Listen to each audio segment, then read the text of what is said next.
All right, here on Inside Arkansas, we have a very special guest that we're going to be talking to, and I'm sure we're going to be talking to him very often this basketball season.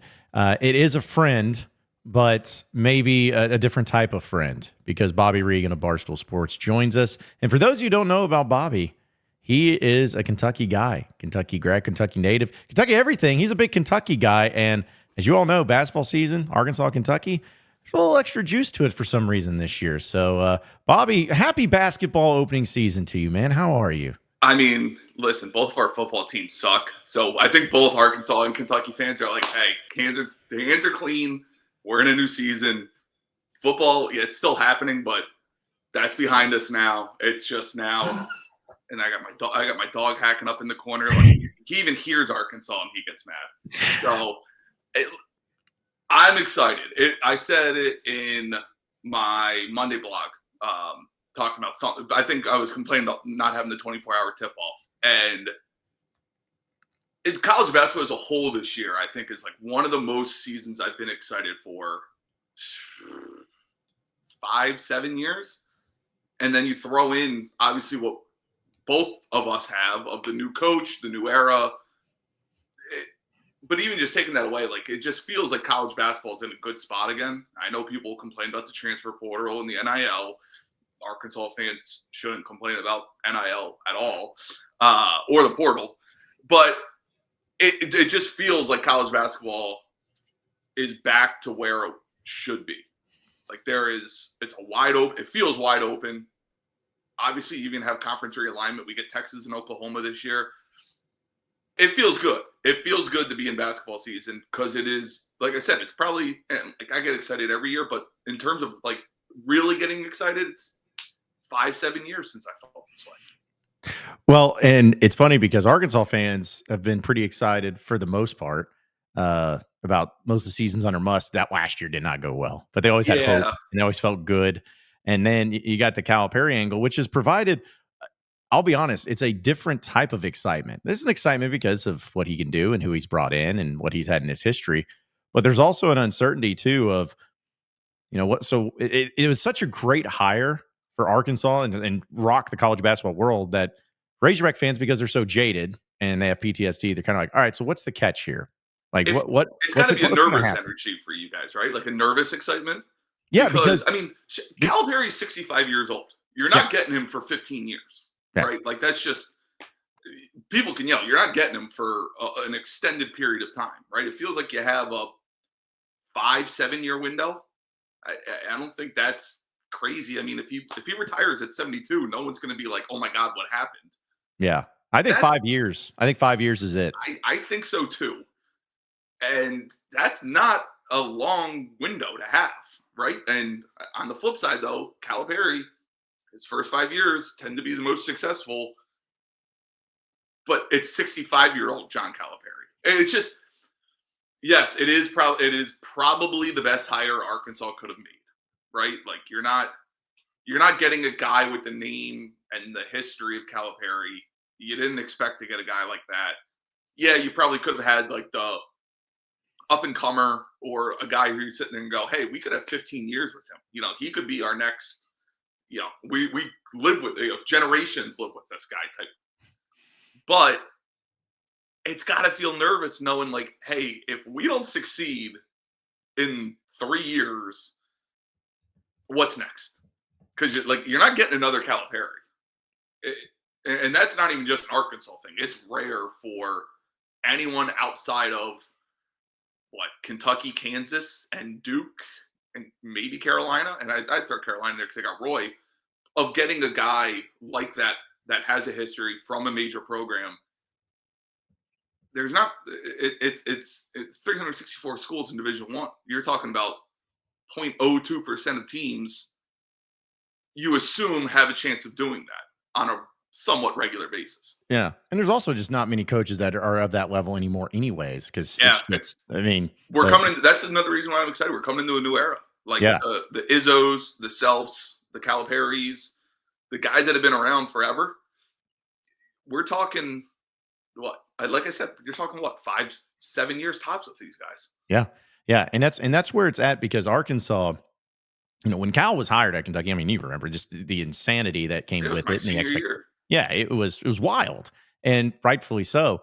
And but Arkansas has never really had this type of attention on them Yeah, from the college basketball landscape, probably since at least the '90s with Nolan Richardson, because they were probably one of because those. yeah, like Muss was a great hire, but he was still a can he do it at a power conference type Yeah, guy, yeah, and he's come from Nevada, so right? it's not like.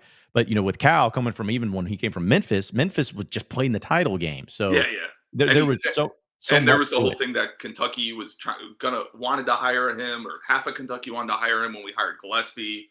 Barnhart shied away from it, so there was that even like that story angle played into it where hey, we screwed up 2 years. We realized we screwed up 2 years. Just hire the guy who at the time was 50 and get a decade out of him. Yeah. So it's I don't know, like I think the best way, from an outsider, the best way to look at Arkansas is nervous excitement. Yes. I mean, that's what it is because I think people see potential, and Arkansas fans see potential. I mean, they have I I think think. from a national standpoint, like as much as I like to make fun of Arkansas, there's always been potential there. Oh, yeah, yeah. I Like you mean, don't I've win a title in the '90s, you don't go to back-to-back title games. You don't have. I mean, there's been enough in-state talent, whether it's stayed at Arkansas or maybe played at Final Four in Kentucky, but there's enough in-state talent to where hey, if we can just keep two of these guys at home and get a guy who can recruit nationwide, you know, I I want to make fun of the fans from last night because there was like 7 people in the crowd, but Bud Walton should always be filled and is like one of the. It's not the best home court in the country, but it's on the short. It's top 20. yeah. It's a big enough home court advantage to where if you have recruits there for a big game, it's pretty easy to win a high school kid over, being like, all right, this is pretty awesome. I can, if it's Yeah. like this, I can play here. Yeah. Well, I also felt like too, like Kentucky at Rupp, that I'm not saying trying to compare here crowds and everything, but I was a little just surprised to see some of their lower crowds too. And I don't know, I feel like it's a college basketball thing at the end of the day is part of it, but It also for depends. Like, yeah, for Razorback fans, I will defend him on this because I felt like that Kansas exhibition game, which I know is an exhibition, that was kind of their like, hey, we're going to all show up and go out. But there was still about 12, 13,000 people there at the game. It should have yeah, been but more. it's the first one. 100%. It's the I first agree. one. You got to I be there. agree. I You agree. got to be there. I agree. But And I I don't know if it was the mics that ESPN Plus were using. It sounded quiet, which yeah. isn't Bud Walton. Like you think Bud Walton, you think loud. Yeah. And I No, I say mean, that as a guy who typically watches a team go into Bud Walton as like the enemy, but I don't care if it's Lipscomb. And that's the thing that Calipari's always been good at when he first arrives somewhere is like firing up the crowd, a rejuvenation of a crowd of you got to come out and support us. All the typical salesman approach that coaches need to have. I don't yeah. know. It's just I'm sure in a big game it'll be fine. I'm sure once it's the first game of the season, but I was shocked to see how it was. I thought Arkansas would have been camping out and going nuts for it. Yeah. No, I agree completely. And again, it's just strange because they actually had camping out for Kansas, which was so dumb because it was an Yeah, I mean, exhibition game. anytime you But can do it for a preseason game. yeah. So, but what also sucks too, is I know I'm not saying you've sat here and memorized Arkansas's home schedule. They got the shaft from SEC home scheduling. The only team they play Alabama at home, which is big. I mean, Alabama is probably the best team in the SEC. Preseason favorite, But yeah. besides that, they don't. They get only Tennessee once on the road, Auburn once on the road, Who Kentucky once on the who are road. your doubles though? The doubles, you get Texas twice. Okay. So, whatever. You get A&M twice. You get Missouri twice. And then you get LSU twice. So So, that's the tough thing is Arkansas's rivals, right? Like the built-in rivals. yeah, which It's it's always sucked because it's always before Texas joined, it was always A&M, LSU, and Missouri. And on occasion, LSU would be good. Had Will Wade there for a bit. You had A&M with Buzz, but Missouri's they're at mostly least been always a terrible. tournament team, it feels like. Yeah, yeah, And but it's just been terrible, and that's why I think we've talked about it. But man, I felt like Arkansas and Kentucky have played twice every year for the past 4 or 5 years, and then the yeah, one year that everyone wants to see them play more, I wish it would have been home. I wanted it to be 100% at Lexington. I am torn on it 100%. because part of me does like having the one game rivalries. It's the one thing I always talk down to, like Duke UNC is compared to like Kentucky Louisville, right? Those are the two that are always talked about. And you want to throw Indiana Purdue in there and Xavier Cincinnati. Those are the four probably biggest rivalries in college basketball. Yeah. I hate that Duke UNC and Indiana Purdue play twice. There's something special about that one game where if you lose, you don't get another shot for another year. Mm. And I know Arkansas and Kentucky can meet in the SEC tournament, but there is something special about that one game. So I'm torn on it because I agree. Like, yeah, it would have been smart to have them play twice just from a scheduling standpoint and a viewership standpoint. But I do like that it comes down to one game. And who knows what's going to happen? One team plays bad. You gotta sit there and lick your wounds for a year. Yeah, because it used to be that way back when the good old days of divisions The in the East and the SEC. West. Yeah. Yep.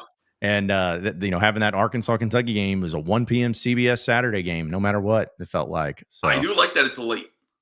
yeah, dude. Okay, I'm glad you brought that up. I do like that it's late. When did this become a thing that there's been that late of a Saturday basketball game? I like it Usually too. it's not. I like Usually it it's usually like that 9:30 game or 9 o'clock game is like a Big 12 or like what was a Pac-12 game. I don't remember the main ESPN game being at 9. They switched. It used to be at 7:30. Then they moved it up to 6 because ABC has the NBA game now, and they centered around that, which is a complaint all in itself. But I like that it's at 9. That's a whole day of like just sitting there. Yes, the CBS, you get Raft, you get all the stuff that comes with it. But I kind of like having that whole day of build up. You're just like, it's a powder keg. And you don't want that powder keg to explode when the sun's up. Give it to me when the sun's down, 9 p.m. It's going to be a fun day. I can't wait for it. So let me ask you: do you believe, like full belief, that game is going to go Kentucky's way? Like, do you have confidence that Kentucky's going to win that game in a row? I mean, it's a toss-up, right? Like, you look at all the projections, and it's 1 point. Like, if the spread's set now, it's a 1 point Kentucky on Ken Palm. I'd say I'm like 55. I'm like 55% confident that we're going to win that game. Okay, Maybe up to 60 because it is at home. You do see Rupp as much as I make fun of Rupp a lot. I don't like the way it's set up, but for big games, there are very few places in America that do it right like Rupp. You're still talking about 24,000 people there. There ain't going to be a lot of red there. It's going to be all blue. It's going to be a lot of booze. And I kind of like Pope. And this is like the pro and con. I mean, you talked about it. Of Calipari will spend that entire week obsessing over that game. He won't talk about it, but he will. Like, anybody who knows Calipari or anybody who has followed Calipari at the smallest degree knows he obsesses over things like this. He will make it his mission to beat Kentucky, whether he wants to admit it publicly or not. Do you think? Do you think both Pope is teams? a little more. He's just so laid back, right? Yeah. Like Cal is intense. Again, pro con, he's intense. Pope is kind of like, I trust what we have. Here's what we're gonna do. Go out there and play. Where Cal will be like, it'll be play by play, and he's gonna.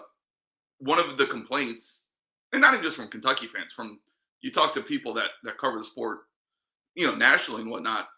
One of the complaints with Calipari is he over manages possession by possession, especially when it comes second half close games. You see it in NCAA tournaments, you see it in big games. He has a play, and you have to run that play. And it could be, it's typically the same play. It's typically a floppy action with circle. Any Kentucky fan, anyone who's watched Kentucky in a close second half game knows exactly what I'm talking about. But it could work. Like, that's the thing. That's why I think it's such an intriguing matchup, because you couldn't have two different coaches. Yeah. And you couldn't have two different. I don't know. I don't know on an individual game who it means more to, Kentucky fans or Arkansas fans. Yeah. Well, because I think Arkansas, we you texted me about this the other day, and we were talking about it too. I think Arkansas's biggest fear of the Cal era is Kentucky fans being right. Right, That's and their it's not the biggest fear. regular season that's the problem. No, no, and that's where I'm like, listen, Arkansas is going to lose games this year. I don't know if they're going to win the SEC or if they finish fifth. Like, I who said to you, knows? I think they lose one of those 100 to 150 on Ken Palm non-conference Yep, games. very It's well. not going to shock me. I mean, they don't look. They could have lost to Lipscomb, so it's not going to shock me if it happens, just because I've seen it. Yeah, and that's I think where Razorback fans are at, where because of Musk, because if you remember this dude, Musk wasn't that great in the regular season. He had Now, one year that they finished, I think, fourth in the SEC, or they had one year they finished second, and then the next year they finished fourth, and the next year they finished 10th. yeah, And then, so it wasn't like the regular you season. guys made the Elite Eight as a 4 seed the one year, or no, Yeah, they made it. They made it as a 3 seed 3 seed. and then a 4 seed. That's right. So yeah, and then the next year was an 8 seed that they made Sweet 16. Yeah, which But was that's where I think Razorback fans are the most fearful is not what they're going to be people that I'm sure are going to Kentucky fans are going to come after Razorback fans when anytime they lose. But it's a matter of just getting to the tournament. But the worst fear, even if they are just a 5 seed or whatever, if they lose that first round game, because even the if that, first weekend, because yeah, it's been, yeah, Cal beat we beat Providence and lose to Kansas State in a game that we probably should have won. yeah, And that and was when the bracket completely opened up, where Florida Atlantic made the Final Four. You're talking about playing a Michigan State team and then Florida Atlantic.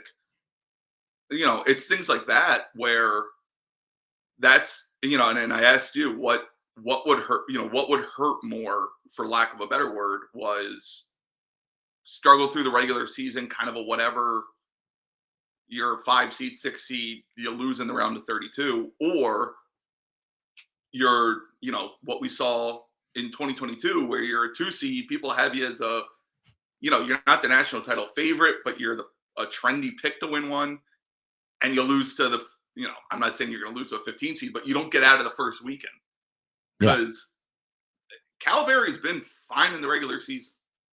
He's been fine, and I know Kentucky fans got mad that he wasn't winning SEC regular seasons. I don't care about regular season yeah, I titles don't either. anymore because of the unbalanced schedules.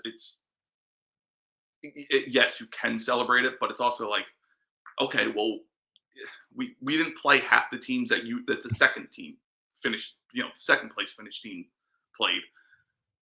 But then he wasn't winning SEC tournaments. And that's where it starts to get, at least from the Kentucky fans started turning on him, was then he started downplaying the SEC tournament, going, well, all that matters is the NCAA tournament. Okay, great. That works when you're making Final Fours. When you're losing to St. Peter's, Oakland, Kansas State, I mean, you just run through the list. You blow an Elite Eight game to Auburn. And it's just like, you can only say that when you do something.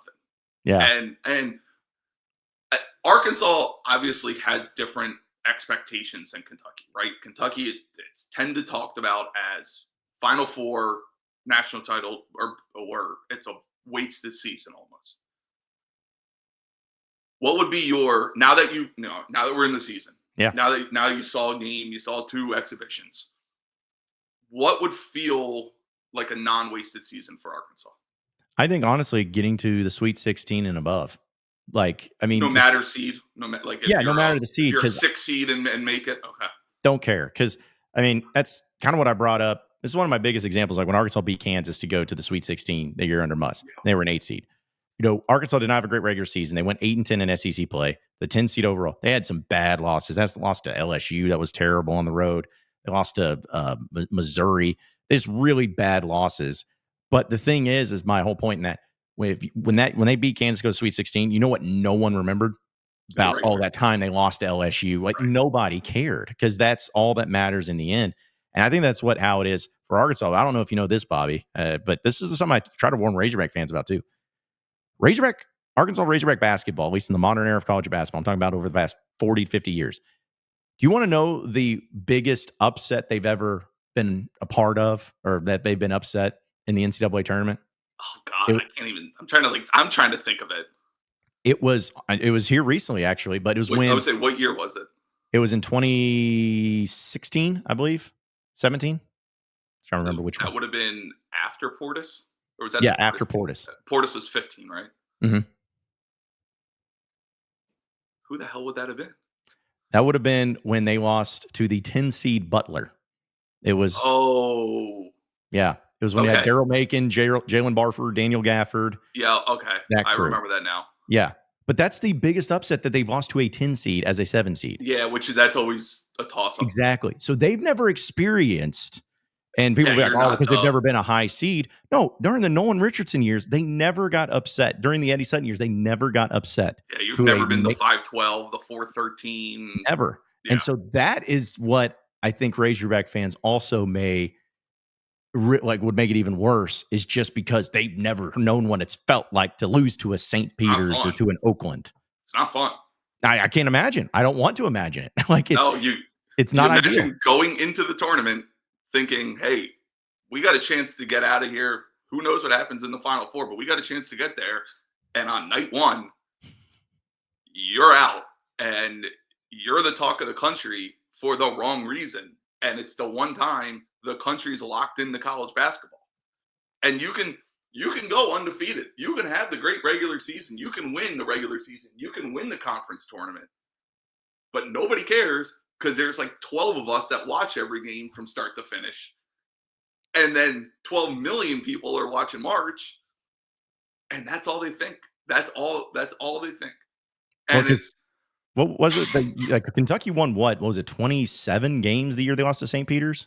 yeah, 27, 28 games? yeah, we were a 2 seed, and it Yeah. was like one that was like a controversial 2 seed. We People thought Kentucky like we were just missed out on a 1 seed.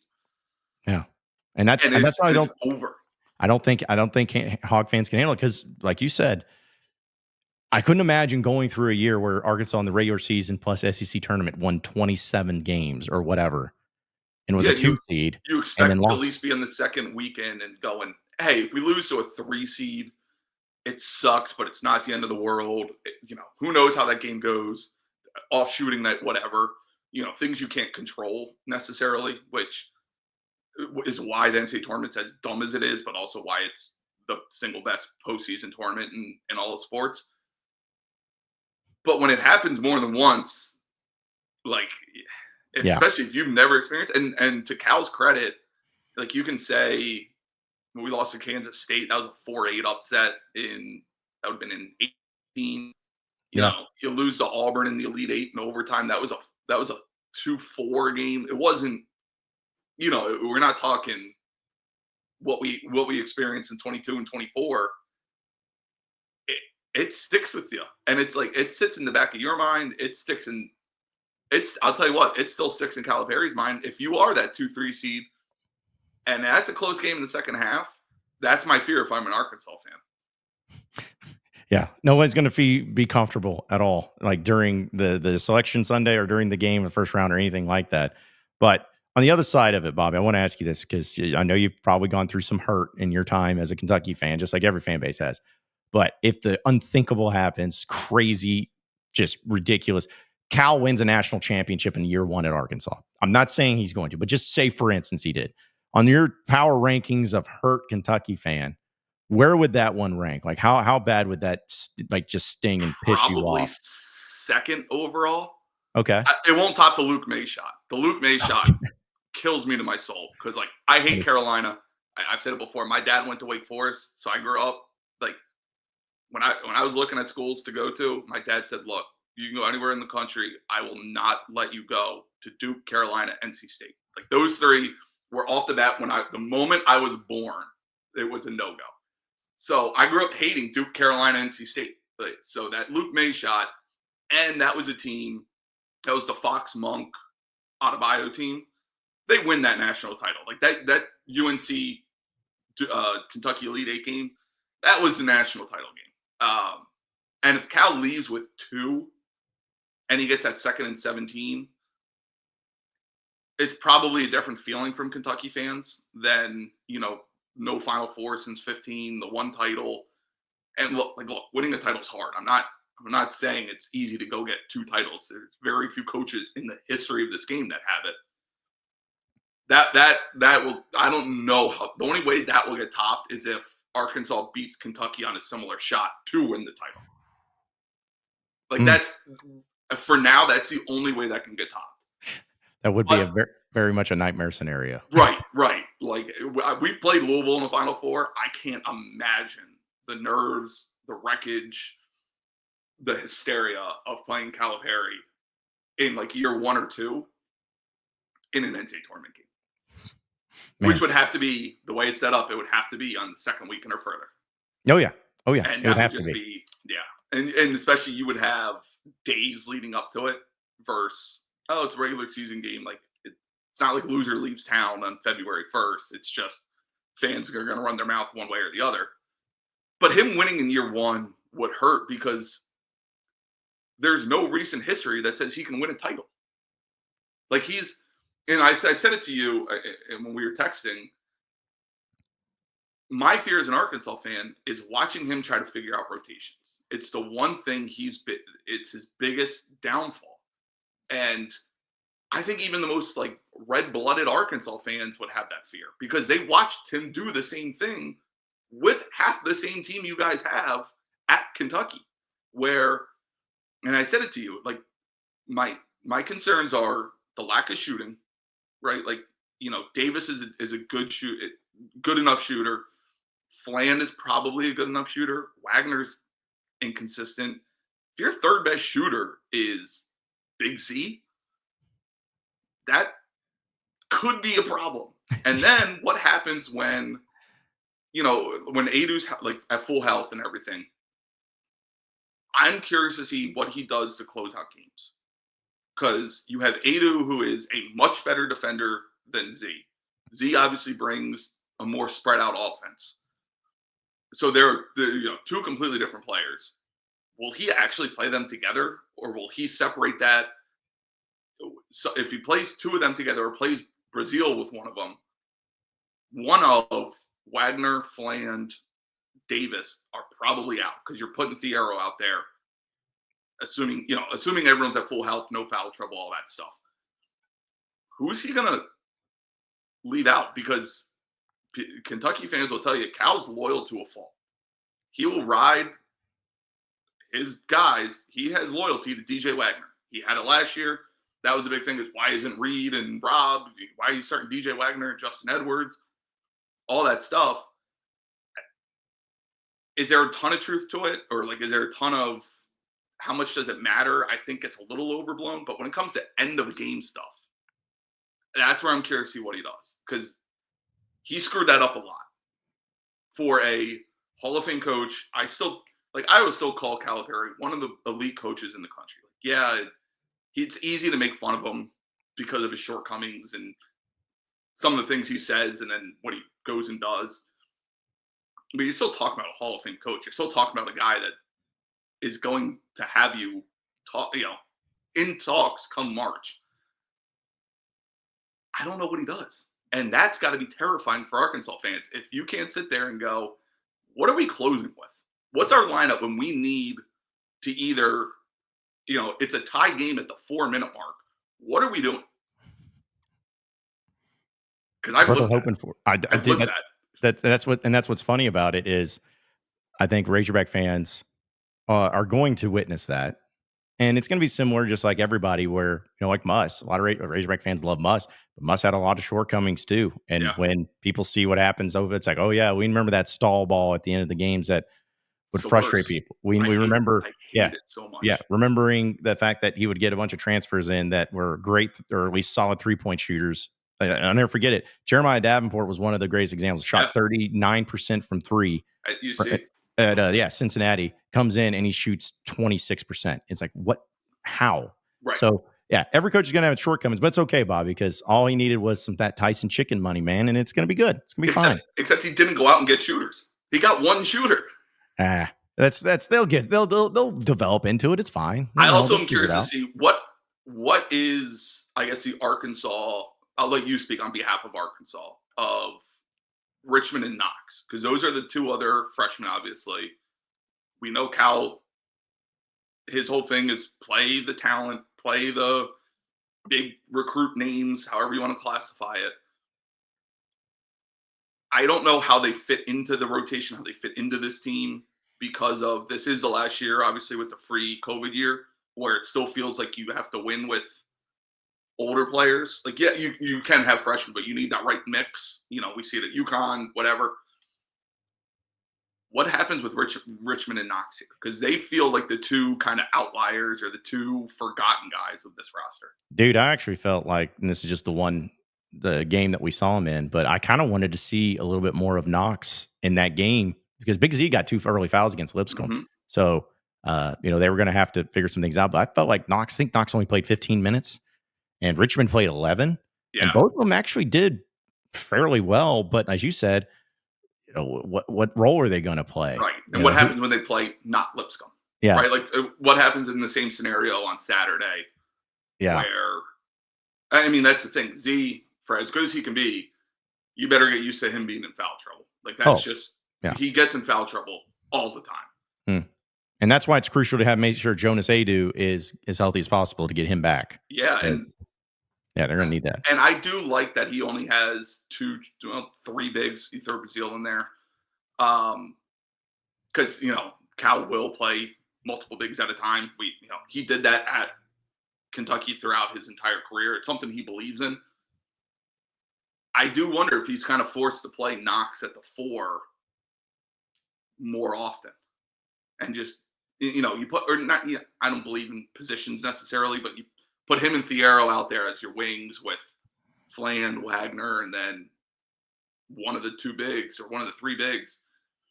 I'm just curious to see how that happens because Cal is really good when his rotation's like seven guys, 7.5. When it starts to get to 8, 9, that's where one of his shortcomings is. That's just a fact of, you can go through the history of his very successful teams have been short bench, 7 guys. This is who he plays. He knows when he's bringing them in. He knows who's coming. Like he has the rotation set. He doesn't have to do any management, so to speak.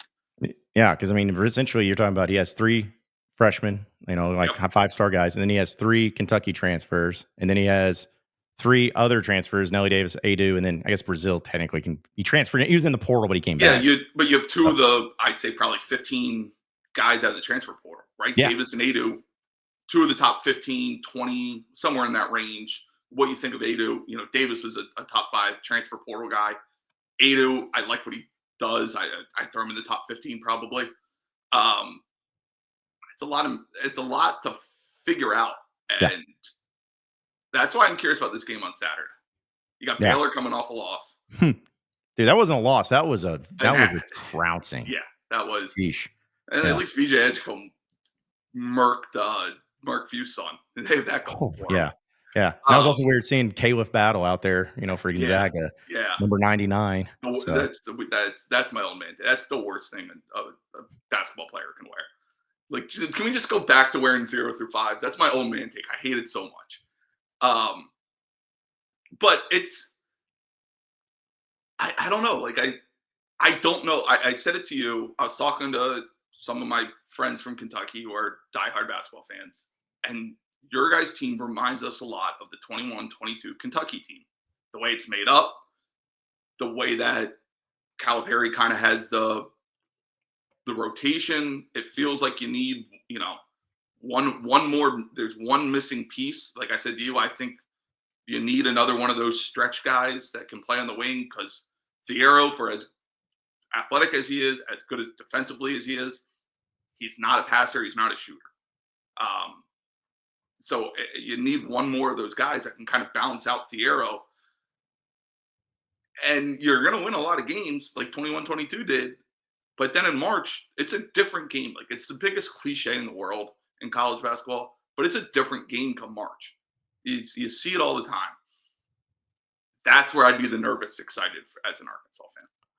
well, either way, it's gonna be interesting and fun no matter what. But it's gonna be a long season, and I think both Razorback fans and also Kentucky fans, they're gonna be a lot of interest in each other. They're gonna be together. All the time. Yeah. It's not even going to be Arkansas and Kentucky fans. It's going to be anyone that's a college basketball fan is going to lump the two of them together and say, Mhm. especially because we play on the same day, basically every single game, of being like, oh, look at what Kentucky did, they scored 104 and had all these threes, and Cal grinded out a win like his style, or one team loses, one team wins that day, and it's good. Oh, look, Kentucky made the right choice. Arkansas made the Yep. right choice. It's going to be obnoxious. It's Yep. going to be fun for like the first month. It's going Then to get it's going to be annoying. obnoxious. Yes. Then it's going to be obnoxious. Yeah. Where You it's got like we see it all the time too. Of like November games don't mean no. anything. I shouldn't say that. They mean something because of the build your resume.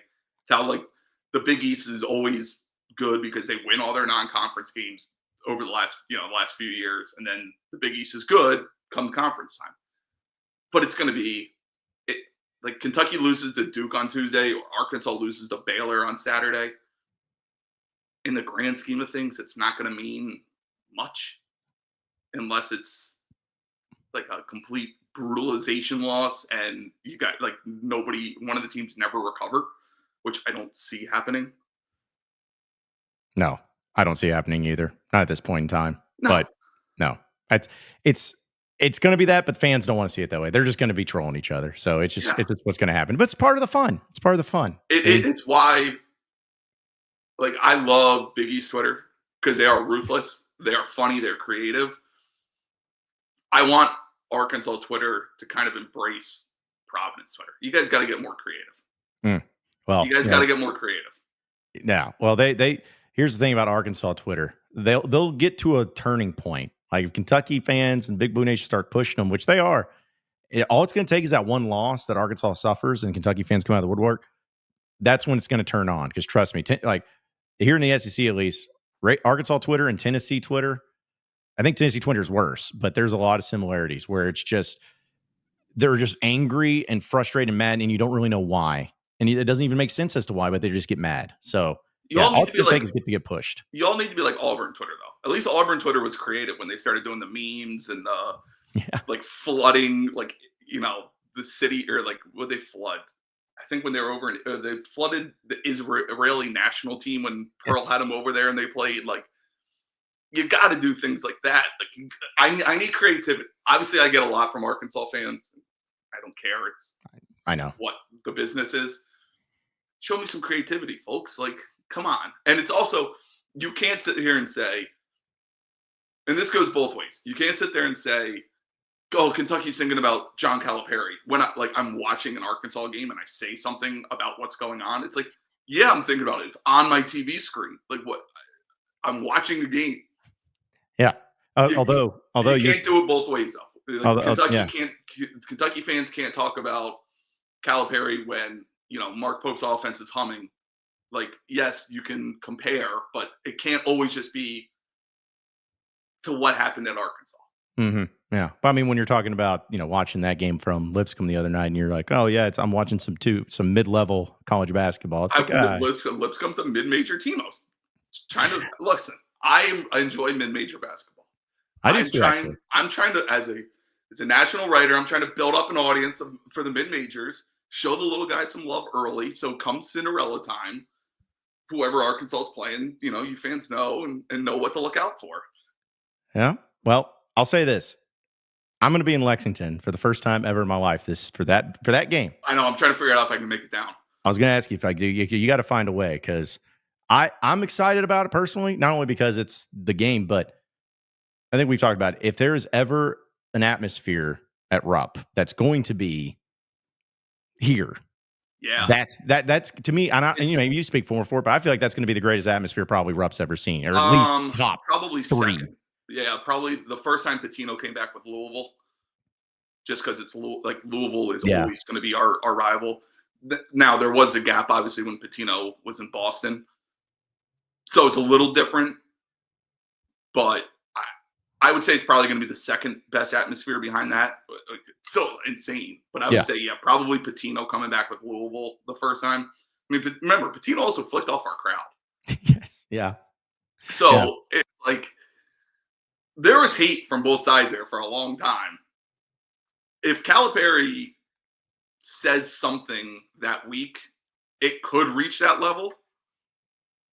I don't think he will. I think he's smart enough to kind of know where the line is, and he won't cross it, especially in year one.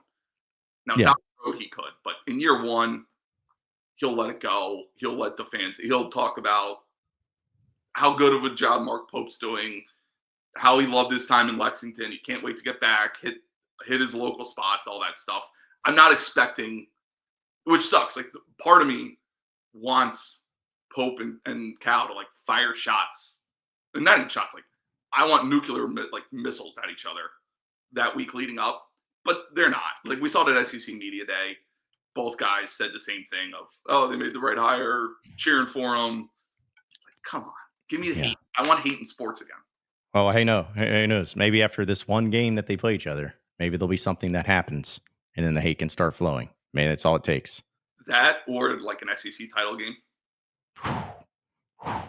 That's well, where it's not the biggest prize, obviously, but it's big. There's a trophy at the end of it. There's a little more bragging rights of, Mm-hmm. yeah, oh, you got us in the regular season. Cool, we got you with the banner. Yeah.